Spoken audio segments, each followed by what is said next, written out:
Hello, and welcome to this installment of the Future Grind podcast. I'm your host, Ryan O'Shea, and today we'll be speaking with Anessa Fike, the CEO and founder of Fike Co. Fike Co. has been doing talent and people operations differently for the last decade. They are not your typical consulting firm, and they are not a staffing firm or agency. Fike Co. helps businesses at all stages of development, whether they are just starting out or need help scaling or growing into the next stage. Fike Co. is focused on connecting people and culture. Anessa is here with me today to discuss the future of hiring.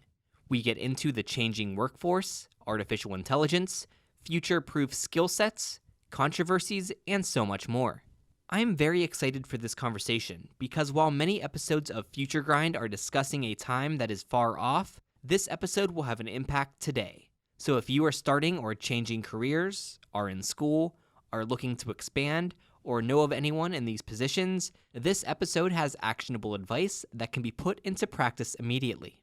This episode is sponsored by Fike Co., but I want to be clear that that's not the reason Anessa is here. Anessa is an expert in this field, and I'm excited for you to have the opportunity to learn from her just as I did. That said, I know that there are a ton of entrepreneurs and business leaders listening to this, and I'm confident that Anessa and her team can help your organization grow. They know how crucial it is to understand your unique workplace culture and to find candidates that fit seamlessly into existing organizations. If you're looking to grow or just want to bounce around ideas and explore possibilities, please visit them at fikeandco.com. That's FIKEANDCO.com. As always, show notes and links are available at futuregrind.org. We're on iTunes, Stitcher, and wherever podcasts are found. A video version of this episode is posted on Facebook and YouTube. Make sure to subscribe on all of these platforms, leave a review, and you can also like, comment, and share to spread the word. If you'd like to keep this podcast running, you can donate at futuregrind.org/support, or you can purchase some of our newly released products at futuregrind.org/store. Because of you, this is Future Grind.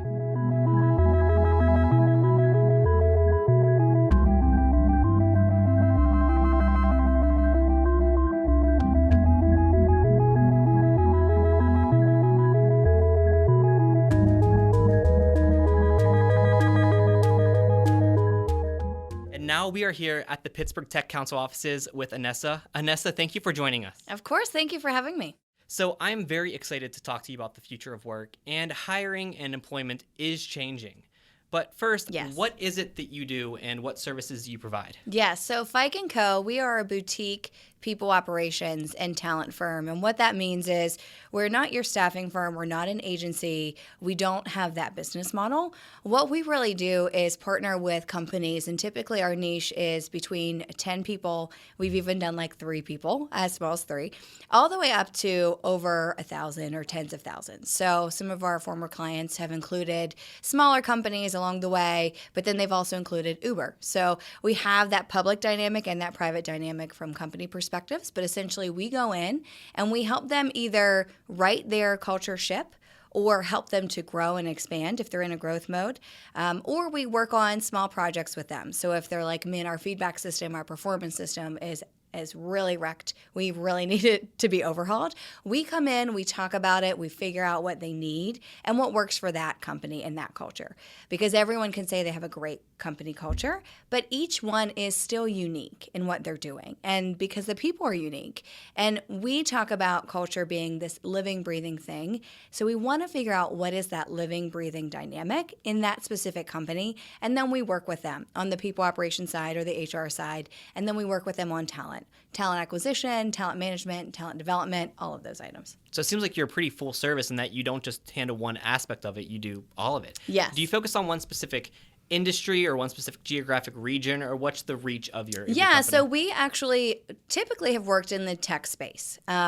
And we have a few different items outside of that, and it's random that we have like one manufacturing company that we worked with, but still like in the tech incubator kind of space. It's just really interesting, but mostly tech. And then we mostly work with companies in the U.S. However, we do have a couple of clients that they're international companies. So we have worked on Australia, London, Singapore, a lot of those different elements when we're recruiting and working with those companies. So mostly domestic. A lot of our companies that we work with are either in San Francisco or Washington, D.C. or Pittsburgh or Raleigh-Durham. Those are the four top.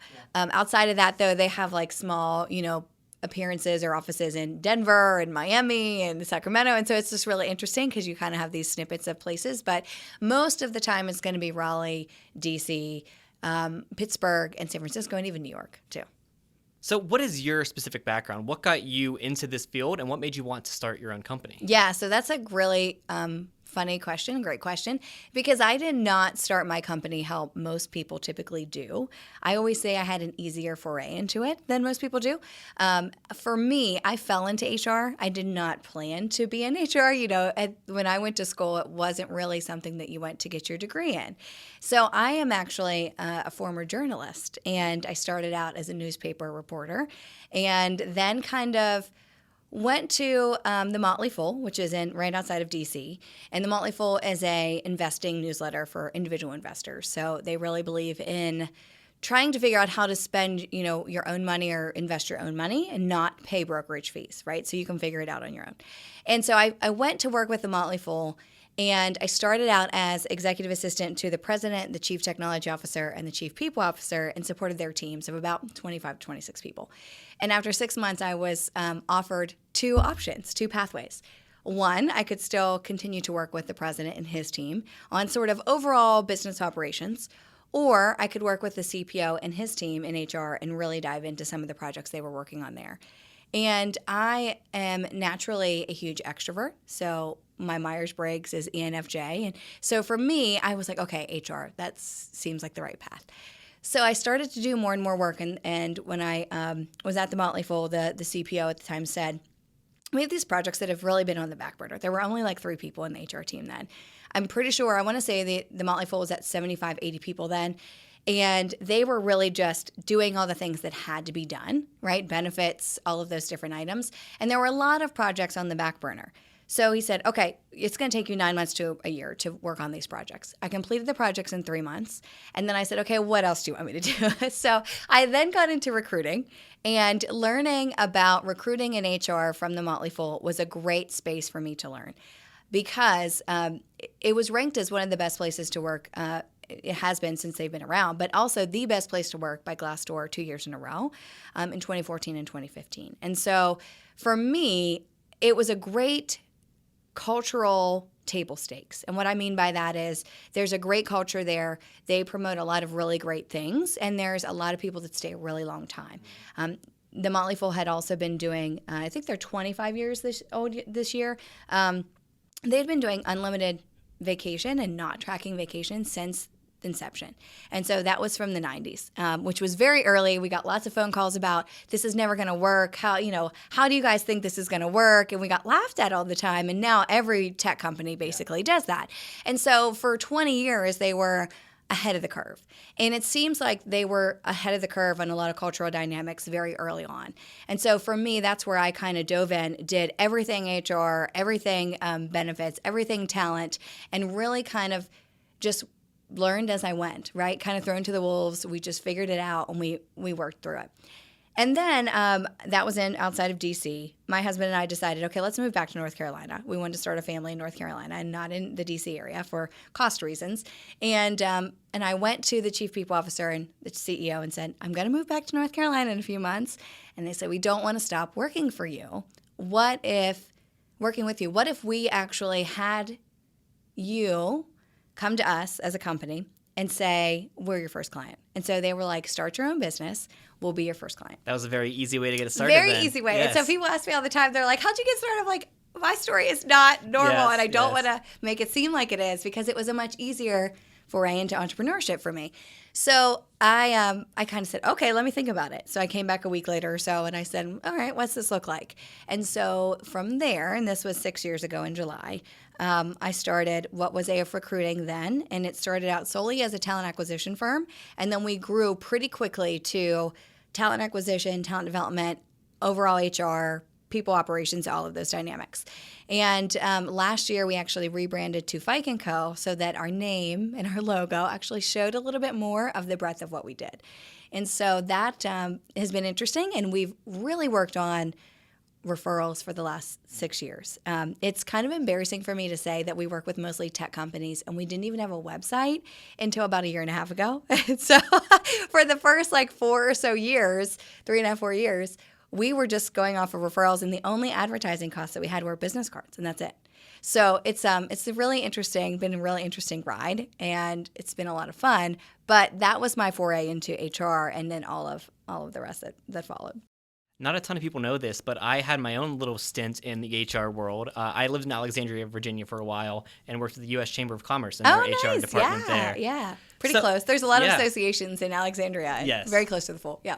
So let's get one of the big things out of the way now, and that is automation. Yes. A lot of people are concerned now that the jobs they've had for a few years or the skills that they're learning in school might not be relevant in a changing workforce. You have machine learning and artificial intelligence and robotics combining to replace a lot of human labor. But you work directly with companies that are looking to hire humans. They want to bring humans in. Yes. Do you see that continuing, or where does automation and AI fit into the future of the workforce? Yes. So for me, we hear about AI in HR, AI in recruiting all the time, right? How to get the best people without actually looking through people, right? It's just the robots are doing it. For me, even if there is machine learning, even if there is AI, there's always going to be a human element to it because we are trying to recruit humans. And so even if there is this tool that you can use, I still feel like there is always going to be a human supervision of that to even kind of make sure it's timely and make sure that it's looking for the right things. So for every tool, I see it being at least one person to supervise that tool, right? To kind of just keep in touch with that humanity. What I have found is that the candidates that have candidate experiences that are mostly automated through machine learning, through some kind of automated tool, they don't feel welcomed. They don't feel as wanted in the kind of experience overall.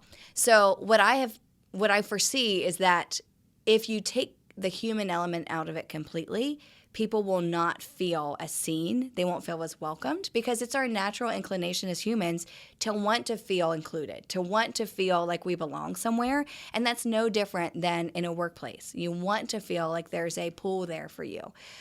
So for me, I think that it can be useful in a tool perspective, but I don't think that it's ever going to replace recruiting or talent or human operations or people operations because there are still humans that we are working with.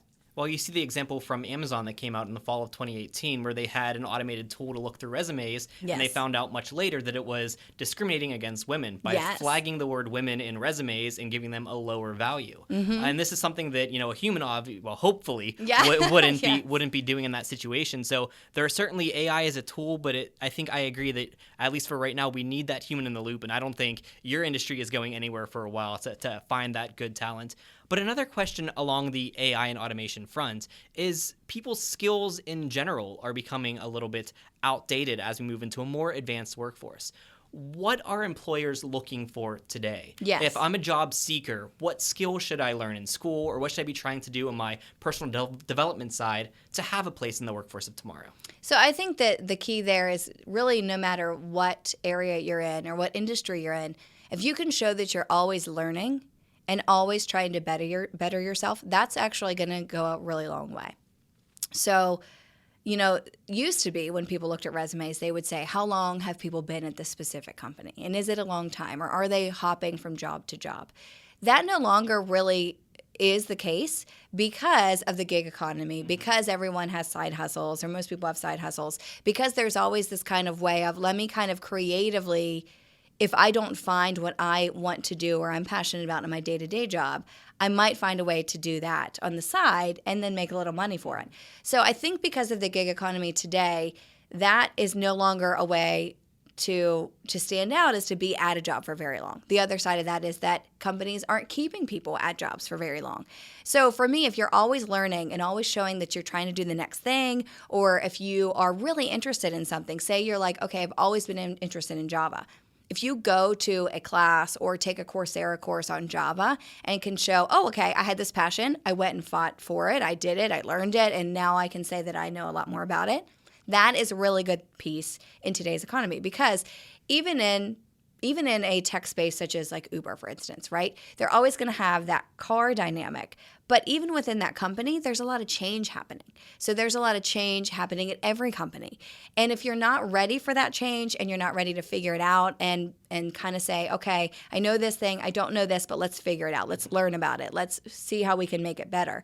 That is a big dynamic for almost every company in the U.S. and in the world right now, is it's going to go through some change. So if you're good with change, you're always learning, I think that's a valuable way to kind of be a good candidate moving forward. You are very efficient, because you are hitting a lot of my next questions here with that. So my next one was about the gig economy and freelancers. A lot of people today are 1099 contractors, or in addition to their maybe multiple part-time jobs, they're driving for Uber and Lyft, and they're doing Airbnb. And I assume that the employers that you are finding people for are looking for full-term salaried workers. Yes. Do you see that changing? Are you doing any hiring for contractors? Or how do you see the full-time employment changing in the future? Yeah, so we've actually done, in the past, we've done contract hiring for one of our clients. And it really depends on what they're looking for. And I know that, a lot of sort of the job classification nowadays is really being cracked down on as well. So I think employers used to feel like they had the power, right? They had the power to say, this is what we're going to do. We're only going to pay you this. We're not going to pay you benefits. We want the specific skill. But that is actually being cracked down on a lot more nowadays. And so employers can't really get away with, I'm going to ask for your expertise. I'm not going to tell you how to do your job, but I'm essentially going to require you to be somewhere or on call or doing something 40 hours a week, but I'm not going to give you benefits. I'm not going to give you any kind of disability. I'm not going to give you any kind of leave, any protection, any job protection there. And so I feel like with that dynamic, there are still companies that go the contractor route, but a lot of people are pulling it into full-time employer route. With that being said, I think the most progressive companies now are realizing that a remote workforce can be just as productive and sometimes even more productive than having people on the ground in one office setting. The other upside of that is you don't have all the office overhead that you have to pay for. The caveat there is that you don't get to kind of intermix with everyone all the time. Yeah. But if you kind of have a dynamic, the best way that I've seen this work, if you have people locally, they're all working together, is to do 2 days a week working from home. So some companies will say, okay, let's get in the office 3 days a week, but then you have 2 days a week to work from home because we know that you're probably most productive at home. And so, or at a coffee shop, wherever you work best. So for me, I've seen that shift in the mentality of everyone has to be button seat 9 to 5 to you can work wherever you'd like. That's kind of the two extremes. But then there's also this really nice medium of let's have you in the office a couple times a week, but then let's give you the freedom to do that elsewhere. And the best companies that we've worked with and that I have seen allow people to do their jobs. If they really can do their job anywhere, they're a software developer, they don't need to be anywhere specifically, then let them be anywhere. They can live in a different country. And still, if they're open to kind of working around the time frames of where that company is headquartered and it works out for them, great. There's no, cost to them doing their job outside of that on the productive standpoint. So, there's a lot of back and forth there, but a lot of different ways to come at it. Well, you've done it again, because my next question was directly about remote work and is that taking over? I don't have these in front of me. But you've answered it there. So this next one I'm going to leave intentionally broad because I want to see where you take it. Okay. How is the workforce changing? Whether that's in job descriptions or whether that's in demographics of the people themselves. Yeah. How do you see the workforce changing in the future, and what is leading up to that now? Yeah, so I would say a couple of things. So the job force, of course, as we know, in several years, there will be several more million people retiring, right? Baby boomers generation retiring. And I saw something the other day, and I'm not going to get this exactly right, but there was a data point that I actually saw on TV. I think it was like Today Show. They said that in 2021, there's going to be something like 20 million plus jobs open without people to fill them. And so in the next 5 years or less, there are going to be this huge need for people to fill jobs that we don't have enough people for. Which is an interesting dynamic because in the talent market, we're already seeing that. We're already seeing candidates it's been a candidate market for months, if not a year or more. And so that's going to continue. So employers have to get really smart now. They have to get really smart on what they're doing from the job description standpoint. They can't say that there's a good culture and then not have it be a good culture internally, because people will get really smart to that really quick. And so these large companies who think, oh, well, we'll just, we'll just have them sign non-disparagement agreements and whatever, and they won't talk about us, that is changing, and they will find themselves without any talent to pull from. So job description wise, how I've seen that change is that the job descriptions that are doing a really good job are appealing to people on the other side, right? Trying to appeal to passions and missions and core values for the candidates, and then stating just, 3 to 5 bullet points of what is really needed and legitimately what are the requirements. Even a lot of companies that we're working with nowadays don't require a degree, don't require a college degree, because they might not actually need it to do that job. Now, with that being said, there are definitely, I think, a way that you can go too casual on the job description to just put it out there broadly, and then people don't really know what the job is. So there's a happy balance there, a happy medium around creating this kind of really appealing job description that's not just cut and dry and really bland, but also appealing to what you're looking for more specifically, but not diving into listing 20 requirements. Nobody is really going to have all 20 requirements. And, there is that gender piece of this as well, which is that 80% of men will apply for a job if they think they're 20% qualified, and vice versa for women. So 20% of women will apply if they think they're 80% qualified for a job. And so even that, the dynamic there, if people are really trying to pull in a diverse pool of talent, you have to kind of shift the way that you present your company. You have to shift the way that you present your jobs, and know that you're going to probably get a whole lot more, if you list a bunch of requirements, a whole lot more men apply for that job, because women just don't innately think they have all of the requirements, so they will not apply. So unless they're like, oh, I can do everything, they're not going to apply. So you mentioned that a lot of times employees themselves are being more picky about where they work. And you see a lot of tech companies doing things like they have recreational activities, they have food in the cafeteria, things like that. But what is the importance of corporate social responsibility for a lot of employees now? Do they look for employers that have a social mission attached to them? Yes. I think that's a really big piece moving forward, and probably will be for the next 20 years. So the millennial generation and then Gen Z are really big on purpose, right? We want to actually have a purpose, and I'm a millennial, so I can, at least speak a little bit for millennials. But for me, we want to have a purpose. We don't just want to go and work at a place where we don't really know what they're doing, or they're just like printing money, and all these things. We want to have a purpose and a mission to what we're doing. And so there definitely is that aspect. And if that's not at the core of the business model of a company that you're looking at, then they look for, okay, wait, great. How does this company give back? Right? What are their philanthropic ideas? Do they give money to charity? Do they match money that I would give to charity? Is there a matching contribution there? And so they really look at, what does that look like? And if your company doesn't have either of those dynamics, it's going to be left in the dust pretty quickly. Because as we move forward, our generation and the generations coming after us are not just looking for that 9 to 5. They're not just looking to put in their time and go home. They're looking to make an impact with every hour they have in the day. And in order to do that, they want to feel like they're doing it at work.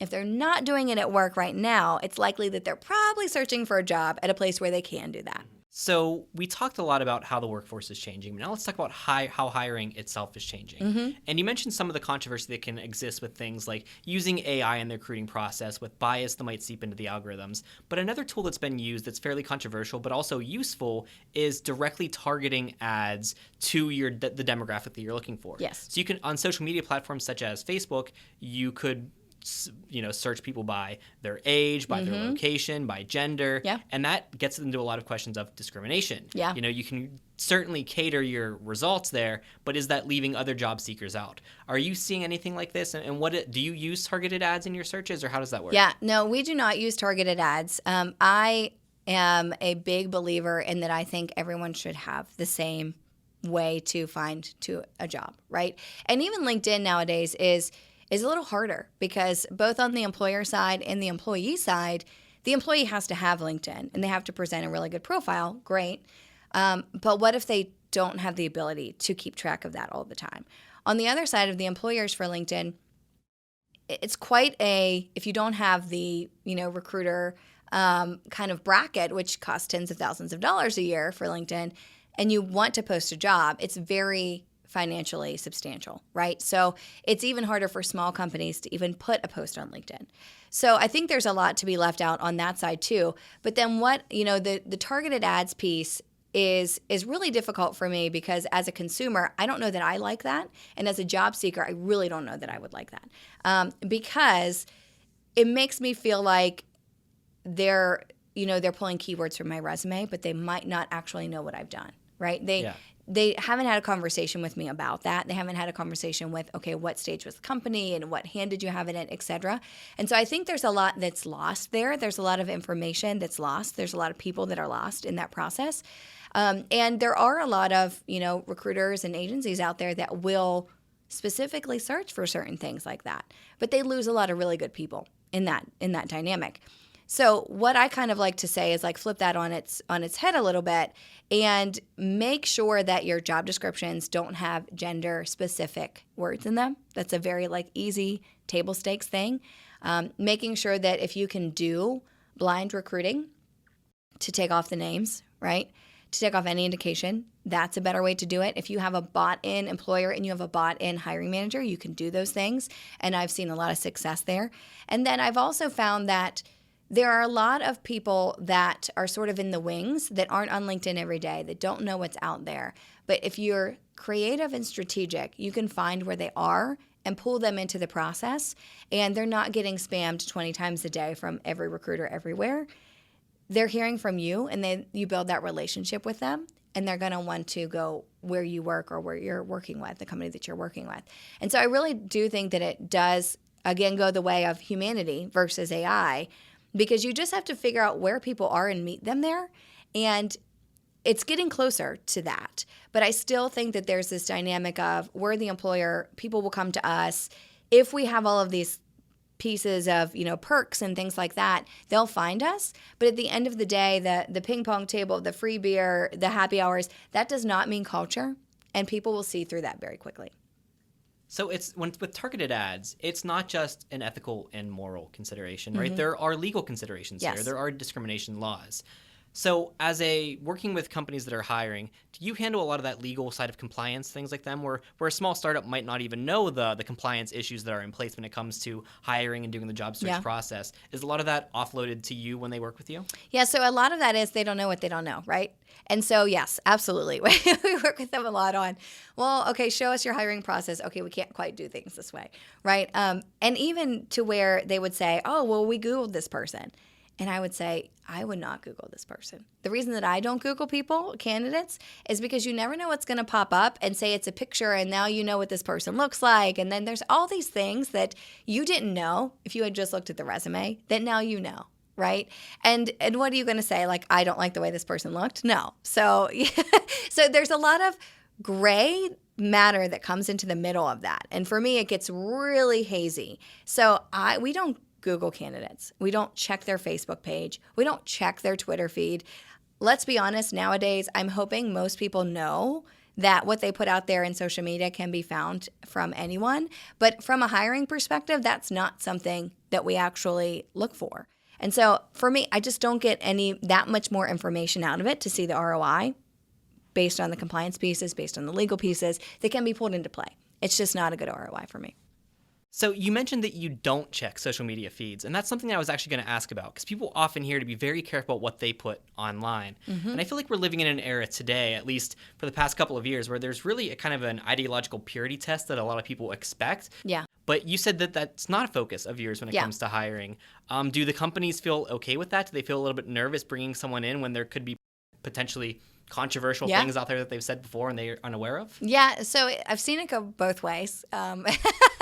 So I've seen it where a company has, decided not to hire someone based on their social media. And I'm like, but what specifically? And they can't pinpoint it. And so that actually makes me more nervous, right? And so for the companies, it really depends on the company and their level of risk that they want to have there. And there's risk on both sides. Checking, not checking. There's risk on both sides. For me, it's more about, if someone is out there and you trust them to do the job and they've done really well through the interview process and you feel like you've given them, if it's a software developer, you've given them some kind of test or some kind of work to run through that they would be doing, and they're really good at that, then, outside of, a lot of extreme dynamics with social media, would you be okay with just about anything? Yeah, okay.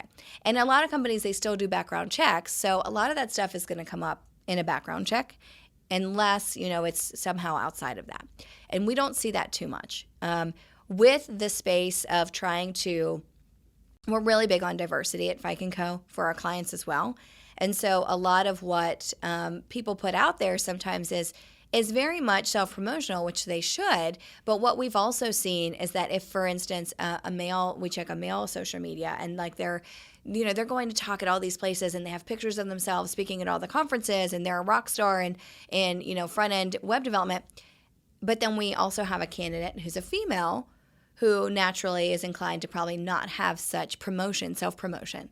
She won't put as much out there, right? So it seems from the overview of social media that this man might be more qualified because he's self-promoting a little bit more, right? So that dynamic also lends more to the gender disparity, which I don't really like.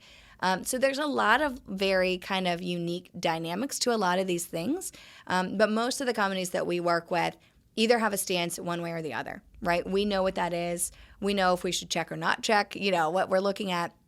We don't like to check, and we walk through them. Okay, here are the risks. Here are the rewards to checking social media. Here are the caveats for all of these items. And then on that side, from a legal perspective too, is as people start to know more and more about this person, what they look like, their background, et cetera, then it does start to go into the compliance and the legal play of what do you need to know to hire a person. And a lot of times it is what I think employers forget is that it's a two-way street. And I mentioned this before, but it is a two-way street. Just as you're trying to find someone to fit a skill set for a job, that person is trying to find a fit with the company they will keep for a lot of portion of their life, 40 hours or more a week.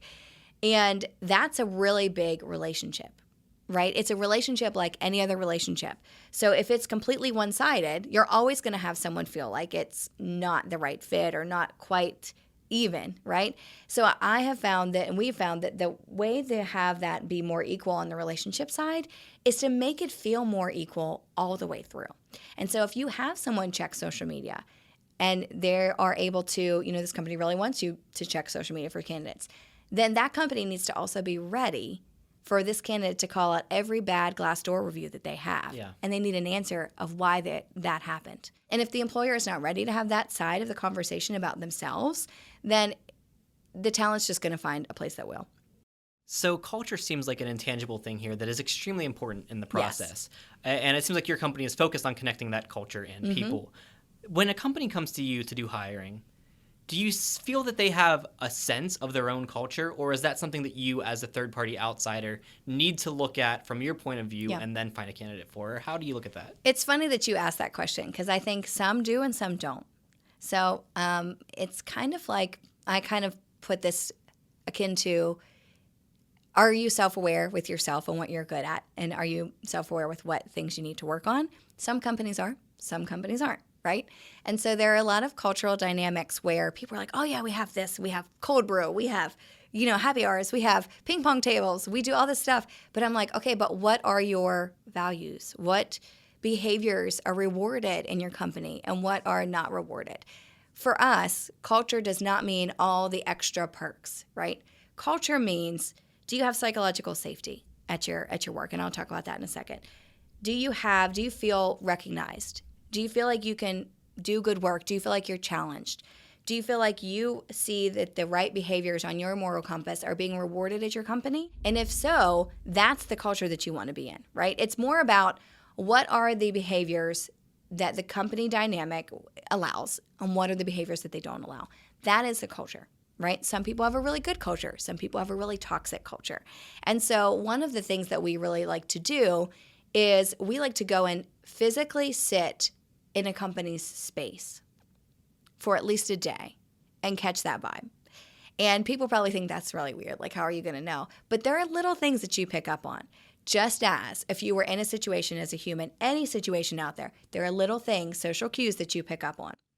And so, for instance, I had this company one time that I went and I sat in their office, and they were like, "Oh, we laugh all the time. This is an amazing culture. Everyone loves each other." I literally was there for 8.5 hours. I didn't hear one person laugh. Everyone had a frown. And I didn't feel good being there. As a person, as an outsider, I didn't feel good. And so I'm thinking, if I don't feel good, and I've only been here a day, I wonder how the rest of these people feel, right? And everyone has bad days. Every company has bad days. There's stuff when you have to be like heads down doing a lot of work. But if you really don't get any joy out of being in an environment, why are you there? Mm-hmm. Work, life, whatever it is. Like, why are you there? So for me, it's really about feeling that vibe, feeling that people are having interactions, having human interactions, enjoying their lives at work, enjoying the people that they're working with, learning from those people. That is what a great culture is. And the psychological safety piece is really big for us. Psychological safety, in essence, I don't have the Webster's dictionary, the definition in front of me, but in essence is, if you're talking with a group of people at your office and you're talking about like whatever it is, whatever topic, and the boss or a C-suite person comes in, if the dynamic does not change in the room, you have psychological safety. If the dynamic changes and you think, oh, I can't say that now, or oh, I can't say this thing, I can't question this person now, that is not psychologically safe. And so we all are more productive. We are all more creative when we have psychological safety. And if you don't have it, your mind sort of becomes more enclosed. You're not able to do as good of work, and you're not able to do work as fast as if you would be in a psychological safe environment. So that's a really big key piece to a good culture for us. So that was a really long-winded way of telling you what we really focus on in culture. Yeah. That was extremely interesting, though. There's a lot of those facets that I didn't even think of before, but it makes total sense now that you're saying it. You mentioned earlier that a lot of employers don't even look for college degrees anymore because the position they're hiring for doesn't necessarily need one. And with the access to democratize content online, there's a lot of self-learning going on. Certainly people can learn skills themselves, but how do they prove those skills? What are employers looking for in lieu of a degree to know that someone knows what they're talking about? Typically, in lieu of a degree, is some kind of specific or specialized skill set. So whether it's like a marketing copywriter, for instance, they want to see some writing samples. If it is a developer of whatever sort, front end, back end, DevOps, whatever that is, there will be some kind of technical test, right? And so there's a technical dynamic to the skill set, whether that's in more of a humanities skill set or more a technical skill set. There's some kind of actual work test that is in the process to kind of help them know, okay, this person does know what they're doing. They do have the skills to move forward. And so if you don't have that dynamic, it's really hard to know. But I mean, let's be honest, even in our degrees, I have a degree in journalism. I have a minor in English and minor in business as well. But how many business classes did I actually take? I don't know, 6 maybe, How many journalism classes did I actually take? 6, So it's like realistically, we spend a lot of our college degree doing all of the other credits that we have to have to graduate. And they're all not in that degree. They're a little bit more general, right? And so it's just generally being able to learn content and to show that you're able to learn it. And so it's funny to me when people say, oh, well, they don't have a degree. They must not be, avid learners. And I'm thinking, but what did we actually learn? What did we actually learn in our college dynamic? We learned content to take for the test, and then do we know it now? Probably not, right? And so for a lot of us, of course, there are better classes than others. There are better degrees than others. I'm pretty sure a doctor is going to know what they're doing, and they're going to learn a lot more in their day-to-day. But for a lot of us that don't have those very specific technical roles, there's a lot of generic learning that was happening, even in that degree setting. And so that can still be accomplished now, just not in a degree setting. So we talked a lot about the changing workforce and the changing of the hiring process, and yours is a company that's situated at the intersection of those things. Yes. So, of course, your company is going to have to evolve and change as times change. Where do you see your company in 5 years, 10 years, and what's going to change on your end? That's a really great question. So I don't ever think Fike Co is going to be this huge company. I don't want it to be. I really like the boutique small firm that we have, and so I think that we will be a max 10 people. And we're very client-centric And so when we work with clients, we're almost embedded. So I would say we are embedded. We basically are the HR department for a lot of our clients. We are the person that anyone calls when they need something, right? We know the day-to-day operations, and we know the business model. When they're looking for talent, we know what that is in and out. So there are a lot of recruiters out there who are like, I kind of know what our company does, but I don't really know, or I kind of know what this role does. I'm just going to kind of go with it and ask the top 3 questions and I'm good. That is not where we are. We dive in, we know the business, we know the people, we know the hiring managers, we know how the team dynamics are very different from the company dynamic. Because when we're filling roles, it's not only the company cultural addition that you want to look for, you also want to look for the team, right? And maybe if it's this one team actually works a lot with this other team, okay, great, I want to know them too, right? So I want to know all of the dynamics that are going to happen for this person that I'm going to recruit in. And so we actually embed ourselves in it. We really learn the business model. We really learn what's happening, where the business is going. I don't foresee that changing for us and us getting super big, because when you're super big, you kind of lose that dynamic a little bit. We become really good friends with our clients as well. And so we, are very hard on some things that we need to be hard on with them. But then at the end of the day, we have that great relationship, which is why we've had complete referrals for the last 6 years. And so for us, it's kind of keeping that dynamic that we have now, growing a little bit so we can help more companies and more people. Our mission is actually to help companies to a point where we can try to get more and more people to jump out of bed and want to go to work every day. That's our mission. Connecting people and culture, that's at the basis of it. Because I have had the good fortune to absolutely adore places that I've worked. And even put my own life on hold. And I know others that have also adored places they've worked and put their personal lives on hold because it was such a good situation, because it was such a good culture. And I just see people all the time that have no idea what that experience is like. And that saddens me. I want people to love it, to be passionate about it, to when they talk about their company, you can feel it oozing from their pores. They love this company. And what we want to do is try to get to as many companies to create that or help navigate it as best we can. So it seems like you definitely work with a lot of great companies and company cultures that you bring employees into. Mm-hmm. So if someone is a job seeker and they want to get on your radar and know the appropriate places to look to find some of these jobs, yes, where can they go? What should they do to stand out to you? Absolutely. That's a great question. So I would say, we have Fike Co on LinkedIn. We're on Instagram. We're on Facebook as well. But fikeandco.com is our website.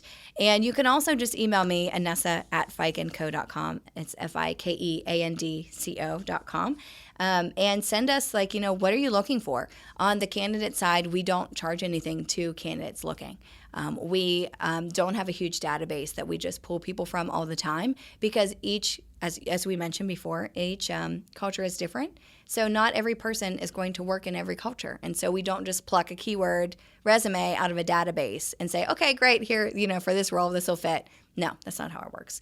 We're not puzzle pieces. We're humans. So for us, it really is trying to figure out what person's going to work in which spot and in which role. So if you have a role that you really want to do, a company that you really want to work with, or a type of company you want to work with, small, large, medium, whatever that is, tell us that too, and we will help find the best place for you. So looking at your website, I saw a tab that said podcast coming soon. Is Yes. that something that's in the works? Can you talk about that at all? Yes, absolutely. So we are launching a podcast called Connecting People and Culture.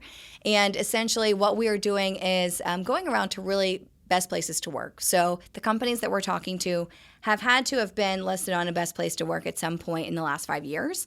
And those companies will not have been able to pay for the list that they're on. And so there are some lists out there where companies pay to be on them, which is deceiving. I want to know the companies that the employees legitimately said, I think this is a good place to work. I want to recognize it, and I think we should be on this list. And those are the companies we're talking to. And what we like about that is we're going to be talking to these companies about vulnerable moments too, because it's kind of like social media, and then everyone talks about the best things that they do, and even companies that we're awesome, we have the best culture in the world. Okay, great, but no company is perfect, and we're talking with these companies about a time when they've tried something and it's failed miserably, so that we can all learn and make other companies better and make other experiences better. And so it's that learning dynamic again of how to create great cultures in different scenarios. And so that's what we're we're really excited. We've actually done a few already, and we're going to launch them probably in the fall, sort of Netflix style. So TBD. But it's going to be called Connecting People and Culture. I am looking forward to that. Sounds very interesting. I'll definitely be a listener when that comes out. Yeah, so I'll be looking forward to that. Last question here. I guess for advice for an organization or a company that is looking to expand but isn't sure how to go about that, I'm sure one of the first things they should do is reach out to Fike Co and talk to you. Yes. But what questions should they be asking themselves, and what information should they come to you with? What are you going to ask them? Yeah, so where we kind of start out is well, let me say this first. A lot of people think that you don't need an HR person until you're like 50, 100 people. That's too late because you will already have a culture in place, whether it's good or bad, but you will have cultural dynamics that you probably should have been building on and could have been utilizing along the way. So, we always say the earlier you can bring us in, the better. And what we start to ask people about is, where are your lines in the sand? What are you about that no other company is about? What are your moral values? What are your core values? What is something that you want to, build your company on, right? What do you want to be known for from a cultural dynamic?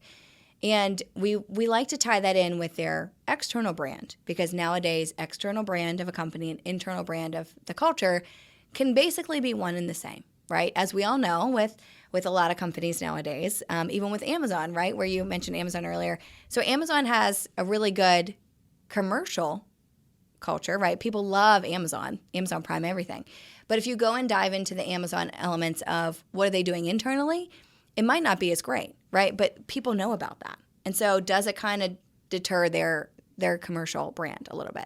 So we ask about that. We ask about tying that in. We ask about growth plans. Where do you want to be? What do you want to do? What is the goal here? Do you want to IPO? Do you not want to IPO? Do you want to stay public-private? So we really go through a lot of the business elements with them as well, and then say, okay, do you have people in other states? Are you planning to open, locations in other states? Where do you want to be? So there's a lot of sort of compliance things that we ask them about as well that they have in place. And a lot of these questions, it's okay that people don't know what they don't know, because there's not one way to do HR for every company out there. If there was, someone would have already written a book about it and sold millions of copies, and we would be done, But there's not, because it's kind of like there's not one set person out there that's going to act the same for every company. So it's a really interesting dynamic, and we ask them a lot of hard questions up front so that we know going in what that looks like, and they know where we stand and we know where they stand. Well, there are a lot of things out there that people talk about when they think of the future of work, but I love this conversation because it really got into the actionable things that are happening today, that are affecting people today, and that a lot of people don't think about. And those sub-layer things that kind of go under the radar are really what I like to bring to the service, and I think we did that in this conversation. So thank you so much for joining us. Well, thank you for having me. Hey everyone, Ryan O'Shea again, and thanks for listening to my interview with Anessa Fike. I mentioned before that this episode is sponsored by Fike Co., but I think you can see now that that's not the reason Anessa was here. If you're one of the many entrepreneurs or business leaders listening to this, I'm confident that Anessa and her team can help your organization grow. They know how crucial it is to understand your unique workplace culture and to find candidates that fit seamlessly into existing organizations. If you're looking to grow or just want to bounce around ideas and explore possibilities, please visit them at fikeandco.com. That's FikeandCo.com. Remember to check out the show notes and more at futuregrind.org. Make sure to subscribe, leave a review, and you can also like, comment, and share to spread the word. We also need your help to keep this podcast running. You can donate at futuregrind.org/support or make a purchase at futuregrind.org/store. Till next time, this is Future Grind.